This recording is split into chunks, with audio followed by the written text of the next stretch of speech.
Gyandeep YouTube channel पर आप सबका स्वागत है। आज इस वीडियो में हम लोग जयशंकर प्रसाद द्वारा रचित कामायनी महाकाव्य के बारे में चर्चा करेंगे। कामायनी महाकाव्य पर एग्जाम में सबसे ज़्यादा क्वेश्चन पूछे जाते हैं।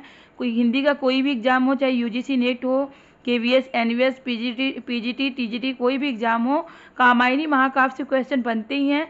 तो मैं कामायनी से वही सारे पॉइंट लेकर आई हूँ जिससे कि एग्जाम में क्वेश्चन पूछे जाते हैं। तो आप वीडियो को लास्ट तक जरूर देखिए। वीडियो पसंद आए तो वीडियो को लाइक से सब्सक्राइब करना ना भूलें। तो ये वीडियो स्टार्ट करने से पहले हम लोग जान लेते हैं कि हम लोग क्या पढ़ेंगे इस वीडियो में। सबसे पहले जयशंकर प्रसाद जो कि कामायनी महाकाव्य के क्या है, रचयिता हैं, तो उनका परिचय हम लोग जानेंगे, लेखक परिचय के बारे में जानेंगे हम लोग। और जयशंकर प्रसाद से जो भी क्वेश्चन पूछे जाते हैं एग्जाम में उसके बारे में जानेंगे, उनकी रचनाओं के बारे में जानेंगे। और कामायनी महाकाव्य से जो क्वेश्चन बनते हैं उस पर चर्चा करेंगे। कामायनी की प्रतीक योजना पर चर्चा करेंगे। कामायनी में कितने सर्ग हैं उसके बारे में जानेंगे।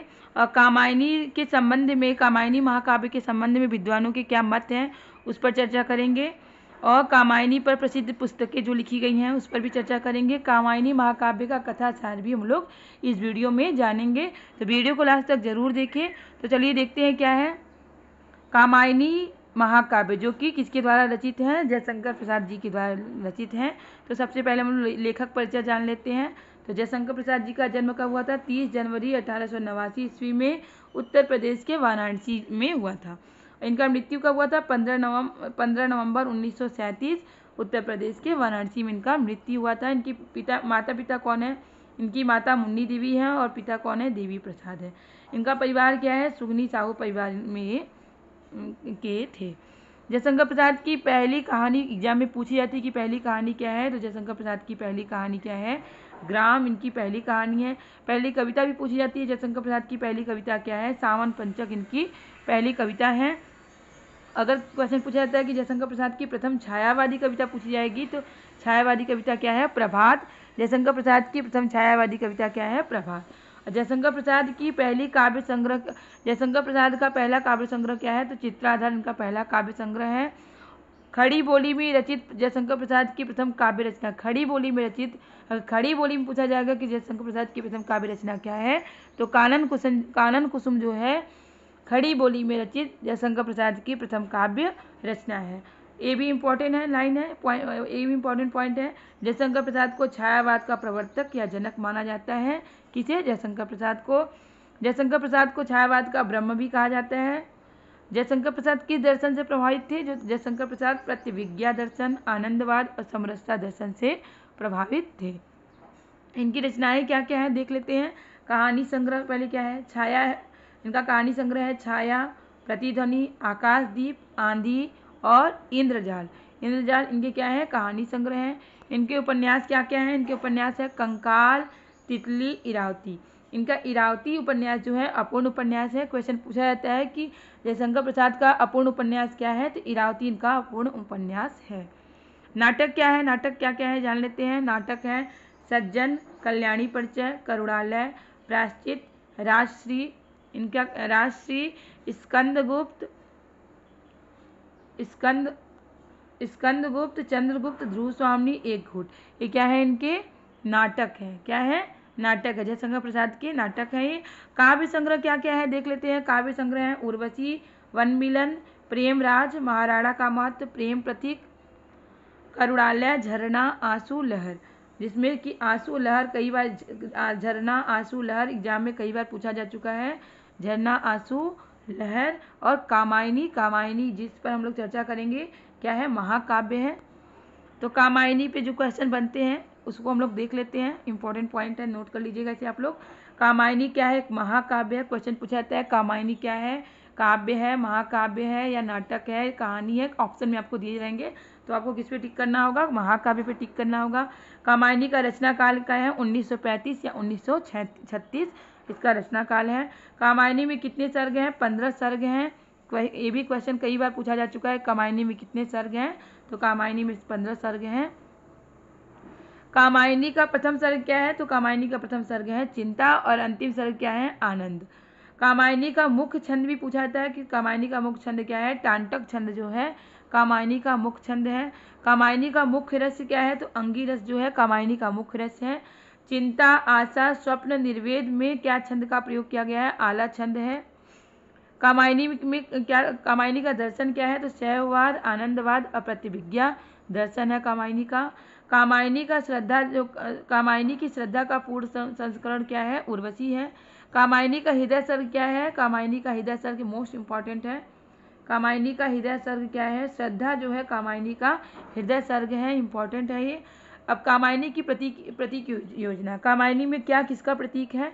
इससे भी क्वेश्चन पूछे जाते हैं। तो कामायनी में मनु जो है वो मन का प्रतीक है, श्रद्धा जो है वो हृदय का प्रतीक है, ईड़ा जो है बुद्धि की प्रतीक है, कुमार जो है मानव का प्रतीक है, और आकुली किरात जो है आसुरी शक्ति यानी राक्षस का प्रतीक है। कामायनी में कितने सर्ग हैं? मोस्ट इंपॉर्टेंट है, इसे आप लोग नोट कर लीजिएगा। कामायनी में कितने सर्ग हैं? कामायनी में 15 सर्ग हैं। 15 सर्ग के नाम आपको पता होना चाहिए क्या क्या है? चिंता, आशा, श्रद्धा, काम, वासना, लज्जा, कर्म, ईर्ष्या, ईड़ा, स्वप्न, संघर्ष, निर्वेद, दर्शन, रहस्य, और लास्ट है आपका आनंद। अंतिम सर्ग क्या है? आनंद। और प्रथम सर्ग क्या है? चिंता। अब कामायनी जो महाकाव्य है, कामायनी महाकाव्य के संबंध में विद्वानों के क्या मत है उसे भी हम लोग जान लेते हैं। तो कामायनी एक फैंटेसी है। ये पंक्ति किसने कही है? तो मुक्तिबोध ने कही है। तो इस तरह से क्वेश्चन पूछे जाते हैं। कामायनी मानव चेतना के विकास का क्या है? महाकाव्य। किसने कहा है? डॉक्टर नगेंद्र ने कहा है। कामायनी नए युग के प्रतिनिधि, नए युग का प्रतिनिधि काव्य है। किसने कहा है? नंदुलारी वाजपेयी जी ने कहा है। कामायनी एक असफल कृति है। किसने कहा है? इंद्रनाथ मदान जी ने कहा है कि कामायनी क्या है? एक असफल कृति है। कामायनी छायावाद का उपनिषद है। किसने कहा है? शांतिप्रिय द्विवेदी जी ने कहा है कि कामायनी छायावाद का उपनिषद है। कामायनी रहस्यवाद का प्रथम महाकाव्य। किसने कहा है? निराला जी ने कहा है। कामायनी एक रूपक है। किसने कहा है? डॉक्टर नगेंद्र जी ने कहा है। कामायनी वर्तमान हिंदी कविता में दुर्लभ कृति है।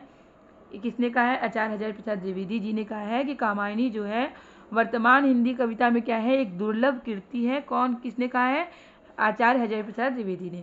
कामायनी दोष रहित, दोष सहित रचना है। ये किसने कहा है? रामधारी सिंह दिनकर जी ने कहा है। कामायनी पर प्रसिद्ध पुस्तकें क्या क्या है देख लेते हैं। कामायनी एक पुनर्विचार जो पुस्तक है किसने लिखी है? मुक्तिबोध ने लिखी है। कामायनी अध्ययन की समस्याएं किसने लिखी है? डॉक्टर नगेंद्र जी ने लिखी है। कामायनी मूल्यांकन और मूल्यांकन इंद्रनाथ मदान जी ने लिखी है। कामायनी एक पुनः मूल्यांकन किसने लिखा है? रामस्वरूप चतुर्वेदी जी ने लिखा है। अब कामायनी महाकाव्य जो है उसका कथा सार हम लोग जान लेते हैं। इसकी कथा का सार क्या है? पहले हम लोग चिंता सर्ग पर चर्चा करेंगे। चिंता सर्ग में क्या बताया गया है कि कामायनी महाकाव्य की कथा का प्रारंभ जो है एक भयंकर जल प्लावन, यहाँ पे जल प्लावन कर लीजिएगा आप लोग। जल प्लावन से बचे मानव संस्कृति का आदि प्रवर्तक मनु। मतलब एक भयानक जल प्लावन होता है जिसमें सभी लोग का विध्वंस होता है। केवल एक मानव संस्कृति का आदि प्रवर्तक कौन है? मनु जो है वही बचते हैं। तो भयंकर जल प्लावन में समस्त देव सभ्यता विध्वंस के पश्चात एक मानव देव जाति के मनु ही बचे रहते हैं। मतलब समस्त देव सभ्यता का क्या होता है? विध्वंस हो जाता है और केवल एकमात्र देव जाति बचता है। कौन है? मनु। मनु को 7वें मनवंतर का आरंभकर्ता माना जाता है। जल प्लावन के उपरांत मनु हिमालय की सबसे ऊंची चोटी पर बैठे हैं और भयंकर जल प्लावन के दृश्यों को क्या कर रहे हैं? देख रहे हैं और देव जाति के भयंकर विनाश के बारे में सोच रहे हैं। क्या सोच रहे हैं? कि मनु सोच रहे हैं कि देवतागण कितने शक्ति संपन्न थे, उनमें अपार बल, वैभव और आनंद भरा हुआ था। उनकी शक्ति को संपूर्ण विश्व लोहा मानता था, जिसके परिणाम स्वरूप वे अत्यंत विलासी हो गए। मतलब वे इतने शक्ति संपन्न थे, उनमें अपार वैभव, बल, आनंद था और उनकी शक्ति आगे क्या थे? सभी लोग लोहा मानते थे। लेकिन परिणाम क्या हुआ कि इसके परिणाम स्वरूप वे अत्यंत विलासी हो गए। हमेशा सुरबालाओं के साथ भोग विलास में रहने वाले देवतागण न जाने कहीं चले गए। इस प्रलयकारी जल प्लावन ने सबको क्या कर दिया? नष्ट कर दिया। प्रथम जो सर्ग है यानी चिंता जो सर्ग है में मनु की चिंता नामक मनोभावना का यथार्थ रूपी चित्रण किया गया है। मनु की चिंता को ही इस सर्ग में दिखाया गया है और इसी का यथार्थ चित्रण किया गया है। किसमें? चिंता सर्ग में। दूसरा है आपका आशा सर्ग। इस सर्ग में जल प्लावन का धीरे धीरे कम होता दिखाया गया है। मनु की निराशा भरी भाव में आशा का संचार होता है। आशा सर्ग में क्या होता है कि जल प्लावन की स्थिति जो है धीरे धीरे कम होती दिखाई दे रही है, और मनु की जो चिंता थी धीरे धीरे क्या है, आशा में परिवर्तित हो रही है। मतलब उनकी निराशा का भाव खत्म हो रहा है और वो आशा का संचार हो रहा है उसमें। श्रद्धा सर्ग जो है, यह सर्ग कामायनी महाकाव्य का हृदय है। मोस्ट इम्पॉर्टेंट है कि उसे पूछा जाता है कि कामायनी महाकाव्य का हृदय सर्ग कौन सा है, तो श्रद्धा सर्ग जो है कामायनी महाकाव्य का हृदय सर्ग है। इस सर्ग की शुरुआत श्रद्धा के आगमन से होती है, और जो गंधर्व देश की कन्या है। श्रद्धा के आगमन से ही इस सर्ग का क्या होता है, शुरुआत होता है। और श्रद्धा क्या है, गंधर्व देश की कन्या है। वह ललित कलाओं के आकर्षण के कारण हिमालय पर्वत आई है। इस महाकाव्य में कामायनी ही क्या है, श्रद्धा है। काम की पुत्री होने के कारण इसका एक और नाम क्या है, कामायनी पड़ा। श्रद्धा ही क्या है, कामायनी है, क्योंकि काम की पुत्री है इसलिए इनका नाम क्या पड़ा, कामायनी पड़ा। श्रद्धा को देखकर मनु के मन में उत्साह जगता है। इस सर्ग में क्या होता है, श्रद्धा और मनु के बीच वार्तालाप होता है, जिसमें श्रद्धा मनु को अपना जीवन दर्शन बतलाती है। श्रद्धा क्या करती है, मनु को अपना जीवन दर्शन बतलाती है, और दुखी मनु के अंदर क्या होता है, उत्साह का संचार करने का प्रयास करती है। कौन, श्रद्धा। श्रद्धा का सौंदर्य, श्रद्धा किसका प्रतीक, हृदय का प्रतीक है। श्रद्धा हृदय का प्रतीक है। श्रद्धा मल्लिका की लता के समान दिखाई दे रही है, मानो फूलों से लदी है। कैसी दिखाई दे रही है, मल्लिका की लता के समान दिखाई दे रही है, जो कि फूलों से लदी हुई है। श्रद्धा नीले चर्म का वस्त्र धारण की हुई है। लज्जा सर्ग जो है, लज्जा सर्ग पे हम लोग पढ़ते हैं, यह सर्ग कामायनी महाकाव्य का छठा सर्ग है। इसमें मनु और श्रद्धा के बीच सहयोग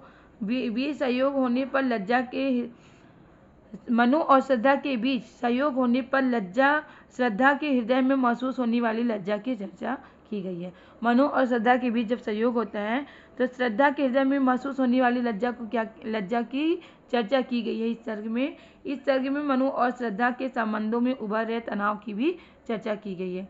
मतलब दोनों के संबंध में क्या हो रहे हैं, संबंधों में तनाव उभर रहे हैं, उसकी भी चर्चा की गई है। मनु लोभी और हिंसक होते जा रहा है। लज्जा जो है श्रद्धा को समझाती है कि पुरुष के समक्ष नारी को ही समर्पण करना पड़ता है। कौन समझाती है, लज्जा श्रद्धा को समझाती है। तो ये रहे कामायनी महाकाव्य के चिंता, श्रद्धा, आशा और लज्जा सर्ग पर चर्चा किया है मैंने। तो उम्मीद है कि आपको वीडियो ज़रूर पसंद आया होगा। वीडियो पसंद आया तो वीडियो को लाइक शेयर सब्सक्राइब करना ना भूलें, क्योंकि आपका लाइक शेयर सब्सक्राइब ही हमें मोटिवेट करता है इस तरह के क्वेश्चन लाने के लिए, इस तरह के टॉपिक लाने के लिए, जिससे आपकी अच्छी तैयारी हो सके और आप अपने एग्जाम में सफल हो सके। इसी तरह के क्वेश्चन और इसी तरह के टॉपिक की तैयारी करने के लिए हमारे चैनल से जुड़े रहें। तब तक के लिए मिलते हैं नेक्स्ट क्लास पे।